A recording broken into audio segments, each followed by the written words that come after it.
변호사 의뢰인 비밀유 직권 ACP 2026년 1월 29일 대한민국 변호사법이 바뀌었습니다. 변호사 비밀유 직권은 영미법 국가에서 수백 년간 유지되어 온 제도입니다. 의뢰인이 변호사에게 솔직하게 사실을 털어놓을 수 있어야 제대로 된 법률 조력을 받을 수 있다는 원칙에서 출발합니다. 그러나 한국은 OECD 회원국 중 유일하게 이 제도를 법적으로 인정하지 않아 왔습니다.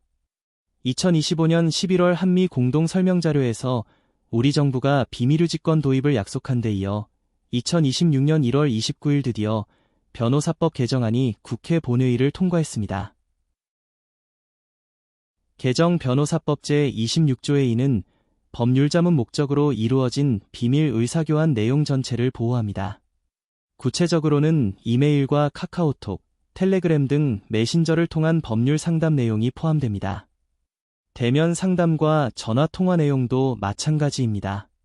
특히 전자적 형태로 작성 관리되는 법률 자문 문서, 내부 검토 메모, 소송 전략 문서도 모두 보호 대상에 포함됩니다. 이는 법률 자문과 관련된 모든 형태의 커뮤니케이션을 폭넓게 보호하겠다는 입법자의 의지를 반영한 것입니다. 민사재판에서 ACP는 문서 제출 명령의 강력한 방패가 됩니다. 법무팀이 작성한 법률 의견서, 외부 로펌과 주고받은 이메일은 소송 상대방이 강제로 제출하도록 요청하기 어려워집니다.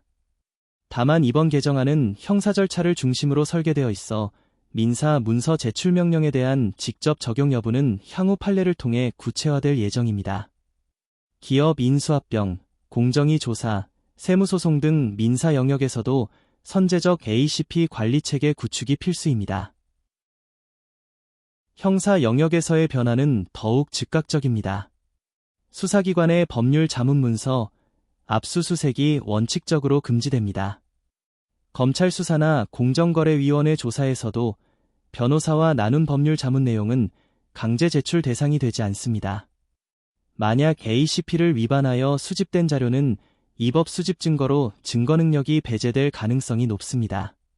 다만 이번 개정안에는 명시적인 증거 능력 배제 규정이 없어 법원이 향후 이법 수집 증거 법리를 통해 이를 구체화해 나갈 것으로 전망됩니다. ACP는 절대적 권리가 아닙니다.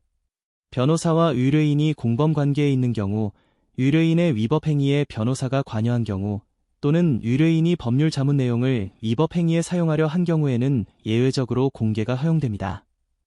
이를 범죄 사기 예외 원칙이라 합니다.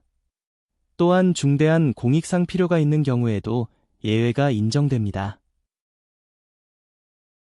대기업은 지금 당장 ACP 활용을 위한 내부 통제 전략을 수립해야 합니다.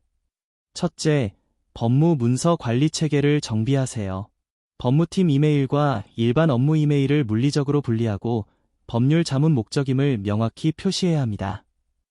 수사기관이 법무자료를 증거 저장고로 해석하지 않도록 별도 서버에서 관리하는 것이 중요합니다. 둘째, 내부조사 워크플로우를 표준화하세요.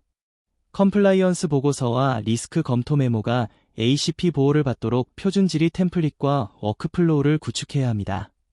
셋째, 사내 변호사의 법률 자문 여부를 명확히 구분하세요.